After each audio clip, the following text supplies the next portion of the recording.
Yeah, what's good though? You already know who it is though. It's that nigga with a fro. What's poppin', everybody? My name is Twit, and I am your coach for the Grand Canyon Greninjas. Yeah, what's good though? You already know who it is though. It's that nigga with a fro. What's poppin', everybody? My name is Twit, and I am your coach for the Grand Canyon Greninjas. And we are here for our Week 2 analysis of the battle we just had yesterday versus Nappy and the Tucson Terrakions. Now, I want to first off, honestly, I want to do a full-on analysis, but I feel like this week 2 analysis is going to be short. I can already tell you it's going to be short because I don't have much to say about the battle. I think the battle, for what it's worth, the battle was good. Obviously, Nappy had a team that was much better prepared for what I had than what my team was prepared for what he had. I was not expecting the Flygon, and even if I did expect the Flygon, I was definitely not expecting that Life Orb Tailwind Flygon. And I'll admit it, it was a battle that was sort of all over the place, and to an extent, yes, that is my fault. But again, I only have so many Pokemon to work with, and it is what it is. So, like I said, I don't have a whole lot to say about it. We'll go over a couple of plays and a couple of the decisions that I made, but I don't really have a lot to say about what the battle itself was. I tried to do my best there. For example, we'll take this turn for example, right? There was a turn midway through the battle where I went out into my Altaria when I could have sat and said, you know what? He's Life Orb Flygon, and we know that he's got a Tailwind. Or I don't know if we knew that he had a Tailwind at this point, but we know he has a Tailwind. Or he could have Tailwind, whatever. I should have taken another thing. That's just one of those movesets. I said in my prep video that I know Nappy was going to bring some weird sets. And Life Orb Tailwind Flygon is just one of those weird ass sets. And before we actually move on to the Altaria point, a lot of people were asking me why I led with the Empoleon and then left it in versus the Empoleon to take a ×4 hit. First of all, it's not ×4 because ground is not super effective to water. It's just super effective. Second of all, I did not expect him. Again, this is one of those things where I just wasn't expecting him to leave it in and go for an Earthquake that early on because I figured he was going to be either Scarfed or Banded, and I feel like he was just going to go for a U-turn. That's why I left it in. Now, I know a lot of times I'll go through and I'll do the battle, and I won't literally mention every single thing that goes through my mind during the battle, which I guess I probably should, but I just wasn't sitting there thinking, I was obviously yeah, he could be Choice Scarfed or Banded into U-turn, or if he banded himself in an Earthquake, that would have, I feel like an Earthquake, a stab Earthquake onto a non-defensive Empoleon still would have killed, but it's just one of those things where I just wasn't sure. I just wasn't sure what was going to happen.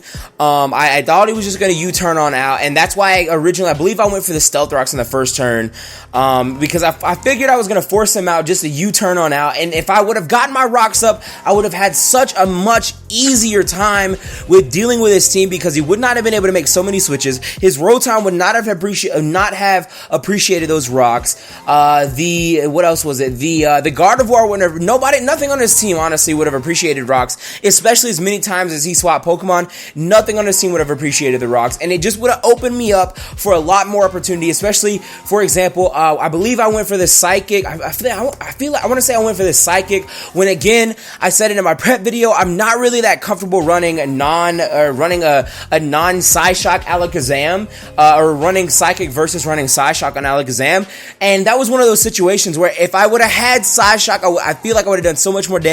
Actually, I know I would have done so much more damage because he's a special attacker, and I believe that he probably had more special defense than anything. So I want to say that a Psyshock from from an Alakazam at that point, probably would have done a little bit more damage. Maybe it wouldn't have killed, but I definitely feel like it would have done more damage than the Psychic. On top of the fact that had I gotten the rocks up, that most definitely would have killed a Psyshock from the Alakazam onto that Rotom. Definitely would have killed with the rocks damage. I wouldn't have had any problem at all. But it is what it is. I didn't get the rocks up and made a couple of mistakes. I'm going to do my best. I'm going to do my best. And you guys have to take into consideration, I'm not making excuses for myself. I promise. I'm not making excuses for myself here. I'm just giving I'm laying out the honest truth here. I haven't had a competitive Wi-Fi battle before the UCL started in quite some time. And I know that doesn't give me an excuse to make stupid plays, but then again, I kind of think it gives me a little bit of leeway when I don't think about things, for example, like Tailwind Flygon, you know what I mean? Like, again, I was preparing my team for a team that he didn't really even bring. He didn't bring the Gengar. He did bring the Gastrodon, which we did have the Energy Ball on the, we did have Energy Ball on the Alakazam, which is a pretty common thing, especially dealing with a Gastrodon. So, again, it was probably one of those things where I should have gone for a different move other than Energy Ball on the Rotom originally. I feel like had I gone for the Psychic, or had I gone for maybe a Shadow Ball or something like that, lowered its special defense with Shadow Ball, maybe that would have been a lot better of a situation for me, just getting that much more, that little bit of extra chip damage than like 20 or 30 HP off of him, hitting him with an Energy Ball, a resisted Energy Ball on top of that. So, mistakes have been made. Get ready for the next round, team. Like I said, I don't really have a lot to say about this, or I don't really have a lot to say in this analysis about the battle, just because I know that a lot of you guys were really, I feel like I let some of you guys down. I'm not going to get too down on myself about it, but I do feel like I let some of you guys down and for that, hey, mistakes happen, we ain't all perfect, but we're gonna move on and we're gonna power on, because next week we take on the Heated Mo. I can't get his name out. The Heated Mo and the Toronto Togekiss. And I promise you, look me in my eyes right now. I promise you, we're gonna be much more prepared. We're gonna make a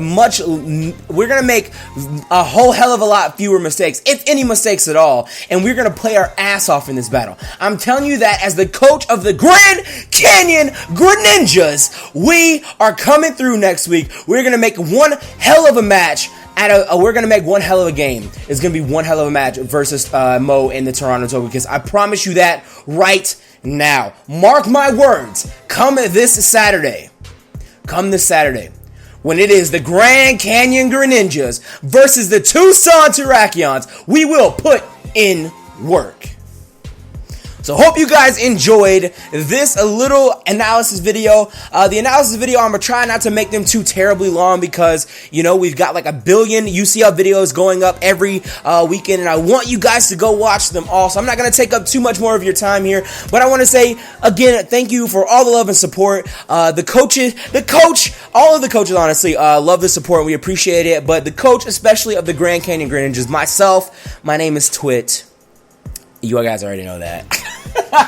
You guys already know that, but yeah, I just want to thank you guys all for the love and support, and I promise you I'm going to try my best to not let you guys down. And even if we don't bring out the W, even if we come out of the match with an L, I want to provide you with some damn good gameplay. No more mistakes from here on out. No more mistakes. I promise you I'm going to be prepared. We are going to make it happen, and Grand Canyon Greninjas are going to make this season work. We're going to make these Pokemon work. We're going to make this season work, and we're going to make predictions. We're going to make good plays, and I'm going to make all of you guys happy. All of you. All of the Afronaut members, all of the Afronaut Nation, Afronaut Army, the Afronaut Squad, all of you. We are going to come through as one powerful force and push through these next few weeks in the UCL. So I hope you guys enjoy, and I hope you guys continue to have my support, man. Of course, if you do like the video, make sure you go check out the video and drop a like on those as well as this video, and all of that stuff will be in the description below, the UCL playlist, and of course the battles in case you have missed them. You guys make sure you go check out everybody else's UCL battle, and make sure you guys follow UCL Official on Twitter at UCL Official. And with that being said, I hope you guys all enjoyed this video. I will see you guys next Friday for the Week 3 team prep against the Toronto Togekiss and the Heated Mo. With that being said, it's been Twit though, and I'm out. Peace!